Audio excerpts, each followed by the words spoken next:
But I'll tell you what, it didn't take long. It didn't take me long to get very used to this environment. I can't even imagine being out of this environment. Now, for me, it's almost 20 years of this. This is how I make my living. It's crazy when I talk to people I came up with, to tell them how do I make my living. You know what I do?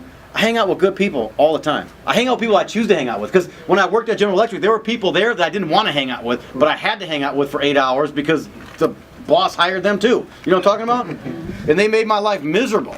I remember when I was coming up and my mother on Sunday nights would lock herself in her room and you couldn't get near the door because she was so stressed out having to mentally prepare herself to go into this environment of destruction, mental destruction, called her job. And so, you see all this as examples as kids, and you think this is almost what you're supposed to do. And I think that's why so many people accept it willingly. The one thing that happened for me in this environment, I don't know if it'll happen for you. It might take time. Maybe, at first it's a little uncomfortable, and then you're a little skeptical. You got all these emotions you got to go through. But at a certain point, I started to see that this was a way to freedom. This was a way for me to learn the skills that were necessary to become an entrepreneur, to do what others had done before, but I just didn't know how to do it. And then what happened is I started to really see that I could become free here. I could become free. If I started doing what other people that got free, I realized if another man or another woman could do it, then John Malott could do it. And then it started to become very difficult to go back into a destructive environment. Whether that was back in my neighborhood with my friends, or whether that was on the job site with my coworkers, it was very difficult. It started to weigh on me even more. And as a matter of fact, it started to drive me even more to get out of those environments, to get back into this environment, to get back where people were cheering for me, to get back where when people were patting me on the back, they didn't have a knife in their hands. But then when I discovered that I saw that I could get free here, but then I realized I could help other people get free. Now there's nothing better than that to say, look, call your buddy up and say it's Tuesday and on Thursday we're heading to Hawaii. Let's go hang out in Hawaii and chill out on the beach or whatever. By the way, you don't need Prozac if you're on a beach in Hawaii. I'm just saying. So I started to have these visions of having my friends and us hanging out and family members hanging out doing this stuff that most people only dream about. And I saw that this was a vehicle to make that happen. And it started to become very difficult. Look, it was Harriet Tubman one time said, I would have freed more slaves had they only known they were slaves. Can you believe that? Different mentality. Have you seen the movie 12 Years a Slave? My God, that movie will, if you haven't seen it, you got to see it. I cried like a baby for 2 hours after watching that movie. But it's such an amazing story of the human spirit more than anything that, again, people that were born into this particular environment, they accepted it. It was almost like, okay, this is what I have to do, so I'm supposed to do. And they wouldn't step out of line for anything. They wouldn't challenge the system for anything. But someone forced into it, all of a sudden you see the different mentality, challenging it, and always had this vision of one day I'm out, one day I'm out. And every move that person ever made was about the one day being out, being reunited with my family. People are enslaved. You know how I know they're enslaved? I read their Facebook posts. Look, you could tell me what you want in this environment because you're afraid you might join a business, and then you put yourself on the line, and now it's on you. Now you're going to say, okay, because before you came in, you were the man somewhere, you were the woman somewhere. Here, when you come here, you start at the bottom. I had to start here, zero, nothing. Some people come in here and they're already big shots somewhere, so it's difficult to say I'm going to humble myself and start at the bottom because what you did in your past means nothing here. And that's good and bad. For me, it was great because my past, because of all the challenges I had, it was great I could come in this environment and nobody cared. There were some people that cared, but that was on them. They're not here today. Anyhow, so what I come here for, the reason I'm here more than anything, is to show people how to set themselves free. Now, freedom means different things to different people. I do understand that. Freedom is not about, for some people, it's not about having this big house and all this stuff. I think too many people have it twisted. They think that making money is about having all this stuff. But that's not fulfilling. I know a lot of people with a lot of stuff and they're not any more fulfilled. If you could do anything you wanted to do, and you had the resources to make changes, what would you do? You know what I find every time I do these exercises? The first thing people don't write down is I would buy Bentley. Of course, you get some of the young people. That's they heard the song about the Lamborghini Giaglio or whatever. So I don't know why I reference rap songs all the time. But most people, the majority of mature people, end up putting in, I would give more to my community, or I would do this for my family. There's usually, so a lot of times one of the common themes I realize in most of the groups, there's usually somebody in the family that really, really needs some assistance. Sometimes there's more than one somebody. And so you start to see what really comes out of people, what they would really do what they would really do if they became wealthy, what they would really do if they had the resources. And there's so much change that could happen if we started helping people get those resources. It wouldn't be, and at least in this group, and if you ever hear Isaac Benchimot, our CEO, what does he tell you from stage? He says, don't go out and buy a bunch of stuff. He tells you, take that money, save that money, reinvest that money. It's not like most CEOs that are telling you the reason why they want you to go and buy a bunch more stuff. I said it earlier, because it keeps you trapped in that system. It keeps you stuck. If you spend all your money, then you have to show up miserable on Monday morning again. Because what else are you going to do? That's why they can talk to you the way they want to talk to you. That's why they can treat you the way they want to treat you. And if you don't like it, you know what? We got 100 other, lap dogs that are desperate for some kind of employment, and they'll come and do it too. And they would take your position in a minute. We feel less and less appreciated. And then, of course, we have children. And these kids can't have energy when we have worked all day and we're frustrated and tired and we get home. I don't want to play with a kid that has energy. Put that kid on Ritalin and get away from me. I'm just saying, just look at the numbers today. We have medicated ourselves stupid, ridiculous. And it's sad. I had a heart attack from smoking cocaine when I was 17 years old. Cocaine was my drug of choice. I turned this profession into my new drug of choice. I pursue this business the same way I pursued my drug challenge. By the way, I never missed a chance to get high. I didn't have any money. I didn't have a job. My dad could tell you the horror stories of my teenage years. I never missed a chance to get high. How do you do that with no job? How do you do that with no problem? How do you do that when your family is just about giving up on you? You guys with me? I don't know. It's a testament to the human spirit. The human spirit will get what it needs, will get what it wants. And I never missed a chance to get high. So what if I pursued my goals and my dreams with that same vigorous velocity? You guys with me? Yep. That's what I did. And that's the only thing that separated me. I was maybe just too stupid to quit. I knew one day, my vision was one day I was going to roll down Lincoln Avenue, with the Rolex blinging out the window and, I'm in my Escalade. I had this vision. That's what I thought it would be. That's what I thought success was going to be to me, that I would go back and show everybody. But you're going to find once you get it, I never go back to show anybody. I go back to bring people out. I only came here to say there's people that need to come out. There's people that need to make some changes. There's some people that need to free other people. My story, in some cases, has even gotten too big for some of the people, where it's getting harder and harder for them to comprehend it. I'm telling you, you just don't know. Women, there's some good guys in this environment. I see the post about the women. Everybody's putting about relationships. Can't find a good one. I was like, you must not be in the secret environment. Some of the best on-point, goal-setting people are there. Pete, look, I want my kids around that environment. I want my kids to be around positive, good people. We got young kids. How old are you? 14. 14 years old. You know what? Getting this type of information at this age, as a young person, you know what you can accomplish when nobody around you is trying. You're in a race that nobody wants to run in. You're 14 years old taking this kind of information. Do you know what you look like at 22? Do you know the value that you bring to society, learning? The things that like I could teach my kids. I could tell Lauren, you become the combined average of the 5 people you hang out with the most. What do we say to kids? Birds of a feather flock together. We get all these fancy things. But then they see me hanging out with Uncle Ray Ray. They say me. My mother used to tell me not to smoke while she was smoking. They see us not being the examples that we're telling them. So of course, once you violate that one thing, it's very difficult for them to get it from you again. You guys catching this? We do it all the time. Yeah. We tell our kids not to quit.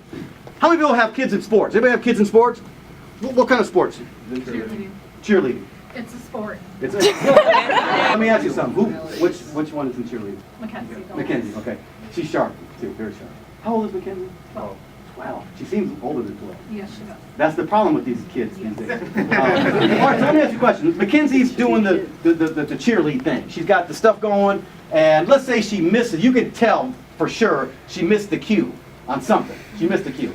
Do you run out onto the cheerleading field and grab Mackenzie by the ear and say, you messed this up, let's get out of here. We quit this cheerleading crap. Would you do that to Mackenzie? No. What would you do? Tell her to get up. Get back in the game, brush yourself off, whatever. And I see the best examples for their kids. They'll get the secret. This is how they are. They get home. I'm in this business, they got the lighters out, secret. They are down with some secret. I know who I am and I know whose I am, and I raise my family based on those beliefs. I'm not flexible there. I had to be flexible to make money. But let me encourage you to read about some of the greats in business. And you start to discover that they didn't start because of the money. They started because there was a problem that they discovered. And they said, if I provide the solution, it wasn't even about the money. In some cases, the money came by accident. The money was not even expected to happen. And we got it so twisted, we think that it's all about chasing this almighty dollar. If money was the only motivator, we would all be rich. Trust me, there's enough money out there for all of us. Money is not the only driver. I know in this room, the things that are driving you, will drive you, is way more than money. Because there's so much money to be made out there. So what I look for first is the people. I want to know who's leading the ship. Who's the person? What do they stand for? What are their values? Because don't get around someone that doesn't stand for something. Don't get around someone that doesn't have principles. See, if you come to me and ask me to do something that's in direct violation of what I believe, I won't do it. Does that make sense? Well, there are some people, they'll do anything, it doesn't matter what it is, because their whole driving motivation is to make money. And then we read about these people, we see this stuff. That's not what you want to be. You don't want to make a whole bunch of money. Like, have you guys seen American Greed, the show American Greed on CNBC? Great, it's a great show of what not to be. But it's amazing. Like, some of these people have made these ridiculous fortunes chasing the money. And just like the drug dealers in my neighborhood, they chase the money, but you can only do it so long.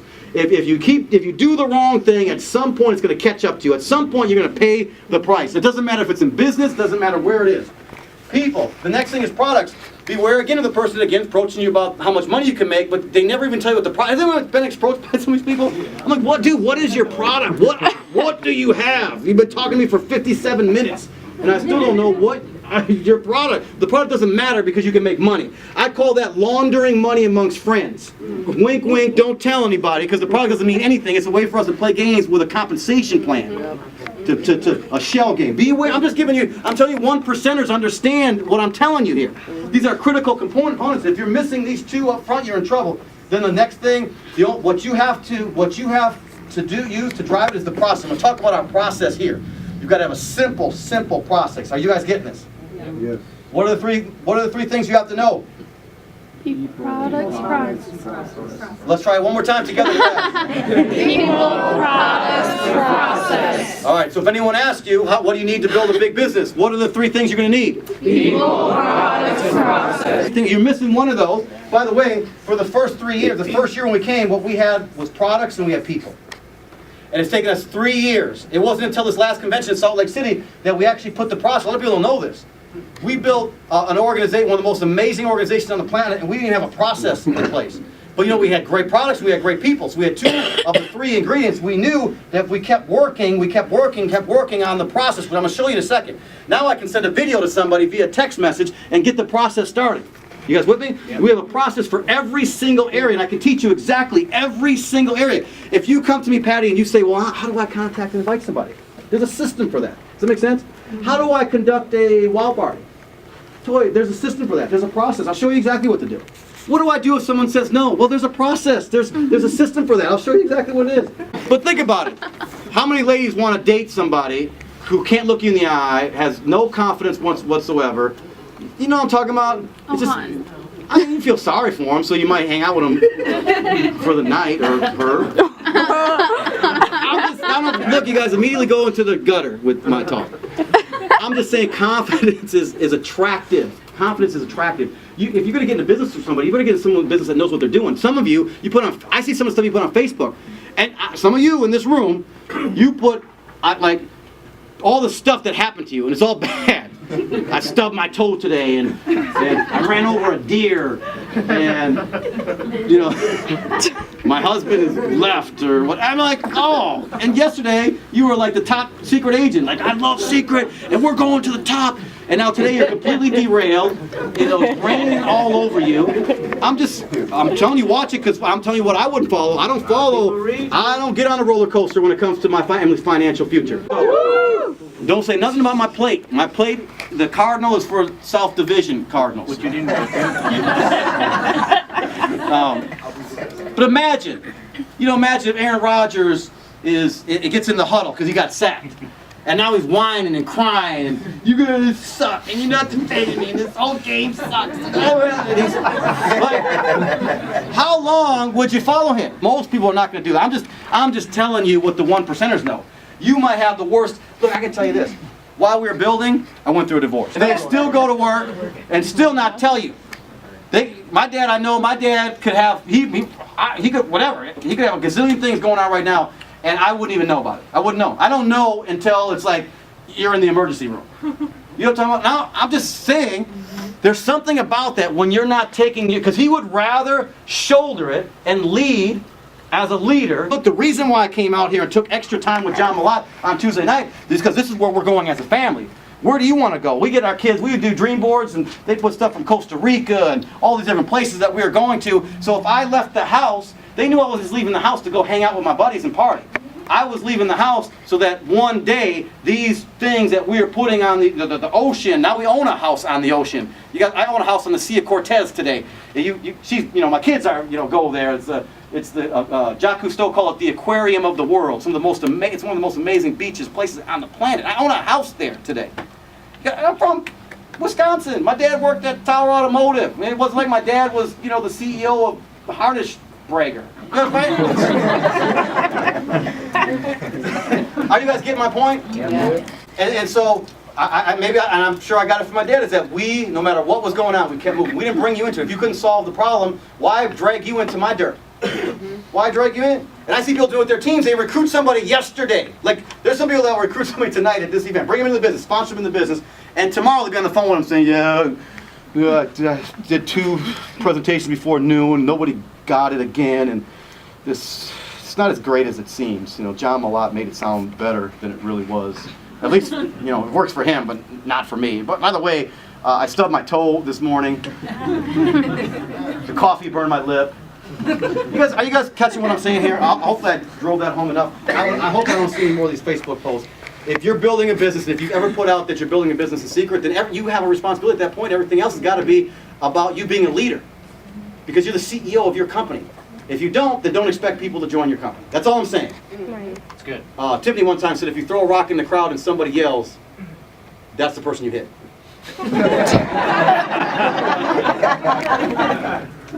Number 2 thing that they catch onto very quickly, that this is a numbers game. Can you read that? This is a numbers game. Numbers game. Let me show you how this works. I don't get caught up in who. People are saying, who do I go after? Should I go after this person, go after that person? I'm sorting on a regular basis, but I'm moving fast. I'm looking for 3 things. I'm looking for burning desire. I'm looking for willingness to work. Look, if your buddy hasn't worked in 10 years and he's healthy, don't bring him here. That means he doesn't want to work. And people don't get it. They're like, John, he needs Seacret. No, but Seacret doesn't need him. I got friends that right now, they are smoking weed somewhere, probably playing Xbox. Now, is weed illegal? Is it legal here yet? No. So, Colorado. all right. So, but I wouldn't bring them in here in this environment because they mess you up. They mess up your guest on that night. You know what I'm saying? Go, if you want to get the homeless people, do it later on, after we're a multi-billion-dollar organization. I'm not saying not to get homeless people. I'm getting from a hearing, you don't have the energy, you don't have the time or the resources to drag somebody. You know what I do? I'm looking for I'm the CEO of the company. If you're the CEO of your company, are you looking for the sharpest people or the not sharpest people? I heard your story. Sophia, you put me on a 3-way call the other day. By the way, more of you should have been hitting me up for 3-way calls. There's only a handful of you that did it. I'm like, man, I'm coming to Milwaukee. I put it out there to everybody. How many of you have my cell phone number? Raise your hand if you have my cell phone number. Most of you in this room. And if you don't have it, all you got to do is ask one of these guys, because they know I give my cell phone number to everybody. And I tell you, text me. What did you do? Texted You sent me a text. What was the text? What did it say? Do you have time for a 3-way call? And what did I say? Yes. Oh. And then what did you do? Then what was the next step? Just so you know how complicated this process was. So here's what she said in the back. Again, get to the front, because it's a different presentation up here. Sophia said, she sent me a text, asked me if I had time for a 3-way call. So I'm asking Sophia now, what happened after I said yes? What was the next step? We made the call. She put Toy on the phone. Sophia didn't say another word. She didn't talk on that call. Me and Toy had a conversation. I found out a little bit about Toy. Toy's sharp. Toy is what I call recruiting up. Toy is someone who's got some credibility. She's got a database. You know what I mean? She's business minded. She's all the things I'm thinking. If I'm going to build a business, I want a Toy on the team. You guys catching this? And it was so simple because now, didn't matter what she thought about Sophia, because you know what I said about Sophia? I said Sophia is a rising star in our organization. And it didn't, look, I don't care what Sophia's rank is.